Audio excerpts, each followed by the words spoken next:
I'm very happy to say that this young man's in the studio today because I've been a big fan of him for a while. It's Jake Bugg. Hello. Hello. How you doing? I'm all right, thank you. How are you? I'm really good. I'm really happy that you're on the show at last. I've been playing you since about April now, so it's great to have you on. Oh, thank you very much for having me.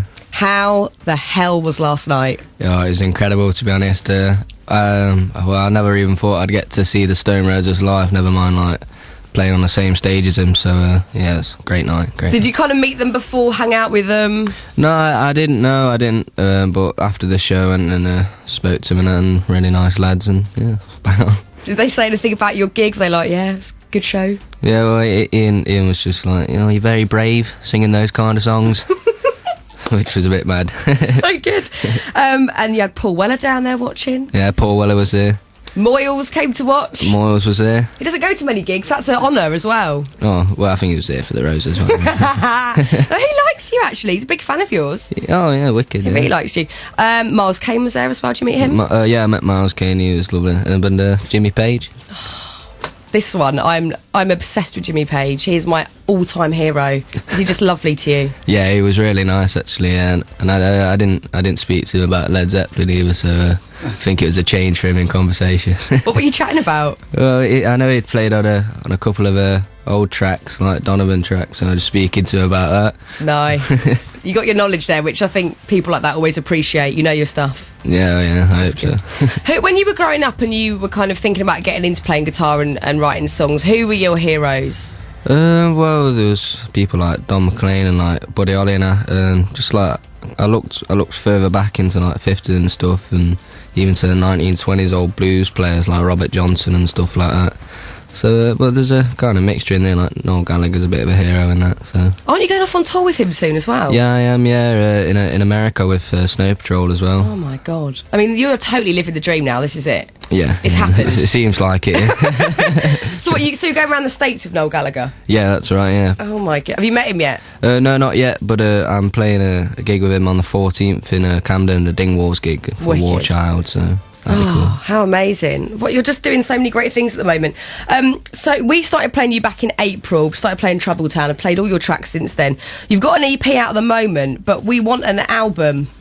When? The album is 2 months away. Is it? October the 15th.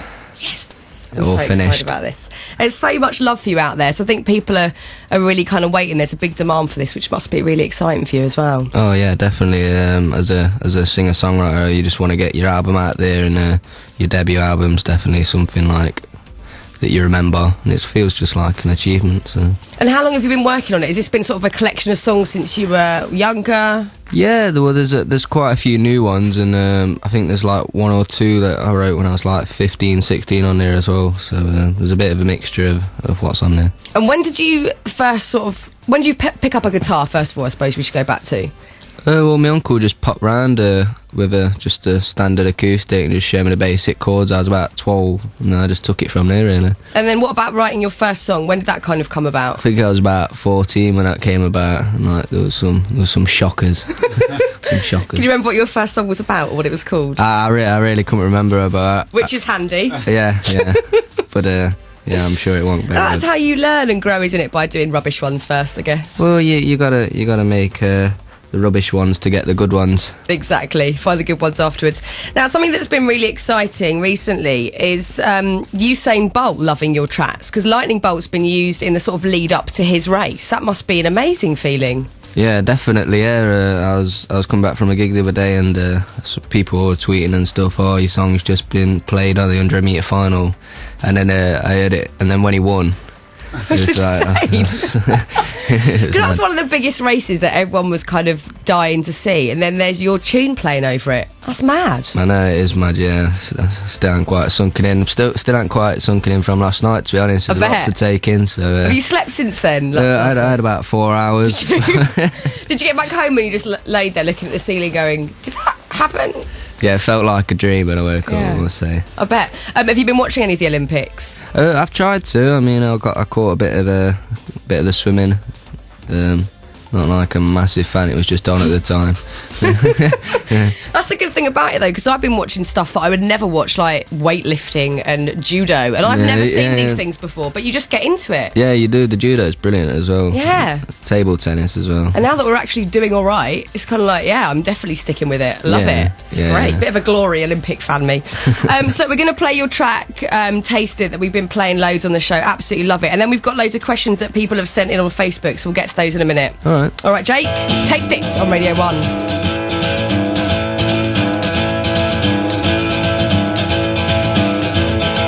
Fill my head with the future, fill my eyes with the sky. The whole of my life getting left behind, but I've never felt more alive. High-speed conversations, speeding on down the line. Looked in your eyes, said the saddest goodbye, but I've never felt more alive. I can taste it in my mouth, it's just so bittersweet. It's right there in your eyes of apple green. It should be easy, but it's hard to leave. Went down in a fire Zeppelin, you won't know if you don't try. Nothing but my shirt and I walked away hooked, but I've never felt more alive.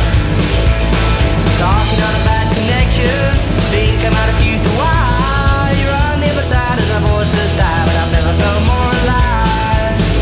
I can taste it in my mouth, it's just so bittersweet.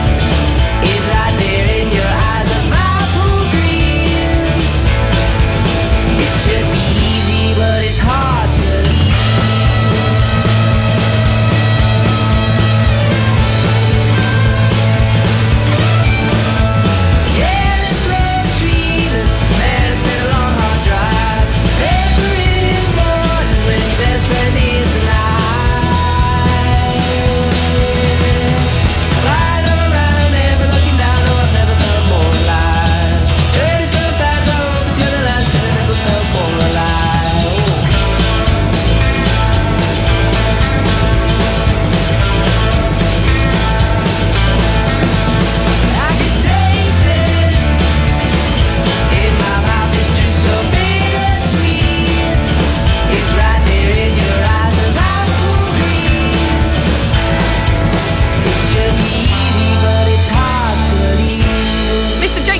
Taste It. BBC Radio 1. Fearne Cotton. Right, lots of people sending in text and Facebook messages. Are you ready? I'm ready. I'm warning you, some are random. Go on then. Okay, so some are fine, they're just normal. So Chris, Katie and Lee and Omar want to know who inspires you musically. Who inspires me musically? Well, it's got to go on for ages, but like the main ones probably be like Donovan, Jimi Hendrix, Don McLean, and obviously the Beatles are up there. Yeah. So a lot of old throwback stuff. Did you kind of get into that from your parents' record collection? Is that how you got into it? Not so much. No, like my mum used to play a bit round the house, but like she was also into like people like Take That and that. So, like but nothing wrong with a double T. No, it's not. No, but no, I kind of got a lot into a lot of stuff on my own, like the old blues stuff and that. So. Nice. All right, Gareth Vincent says, what day of the weekend are you playing Reading? Do you know that one? Your schedule must be mental. Yeah, it's pretty mental. I can't think. I'll tell you what, Gareth can Google it. That's probably yeah. You'll find that on Google. Saturday, is it, Jodie? Oh, it's Saturday. Right, there we go. Someone knows. Bill says, if you were a bug, what bug would you be? What bug would I be? Well, that's a tough question. I don't know what bugs there are. I'd be a Jake bug. Yeah, just be a Jake bug. There you go. Megan says, if you were a crayon, what colour would you be and why? On Facebook. I'd definitely be a green crayon. Why definitely? Why was that such an instant answer for you, Jake? Because I think green's a peaceful colour. Peace and love, always. That's right. Sean says, what would you sell your soul for? Extreme guitar playing powers, like most people do. You can do that though already, right? Oh, I wouldn't sell it. Then I'd be boring.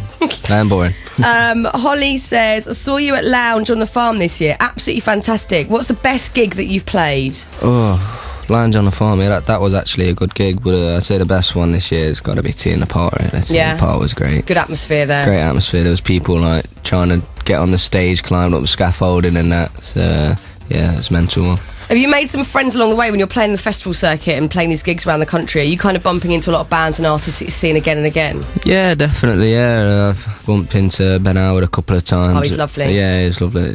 He's not great at ping pong, though. Oh, really? Yeah, Have you had a bit of a match? I beat him, yeah.